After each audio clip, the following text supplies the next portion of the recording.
Book பண்ணிருந்தீங்களா? ஆமா ma'am. எங்க போணும்? எங்க போகணும்னு சரியா சொல்ல தெரியல. எங்க போணும் தெரியல. அப்ப எங்க நில்லுங்க. மேம் மேம் மேம் சும்மா ஒரு ஜாலிக்கு இந்த சொல்ல. ஜாலி மேல வேணா சொல்லுங்க. சார் கொஞ்சம் தள்ளி உட்காருங்களா? பாக்குறவங்க யாராச்சும் ஏதாச்சும் நினைச்சுப்பாங்க.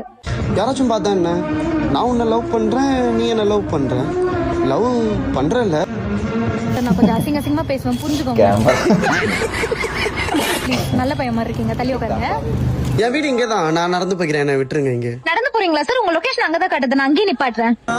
மேம் ஏன் எனக்காக இவ்வளவு பண்றீங்க? இல்ல சார், இங்க ஒரே தெருநாயங்களா இருக்கா, அதனாலதான். என்ன? ஐயோ, உங்களை நான் ஏன் சார் சொல்ல போலாம்? ஓகே ஓகே மேம், பே பண்ணிட்டு செக் பண்ணிக்கோங்க. பிரதர் நான் சொன்னீங்க. பிரதர்னு மட்டும் சொல்லாதீங்க, நைட் எல்லாம் தூக்கம் வருது. எங்க இந்த கல்லு மனசுல ராஜாராணி ஆரியான்னு நினைப்பு வந்ததுல இருந்து ஒரே டைலாக்கா சொல்லிட்டு இருக்க. ஒரு 10 ரூபா டிப்ஸ் போட்டியாடா நீ? இல்ல பேசும்போது வர மூஞ்சில 10 வாட்டி எச்ச வர துப்புற. மேம் நீங்க கூட ஐஸ்வர்யா நல்லா பண்றீங்க, ஏன் ட்ரை பண்ண கூடாது?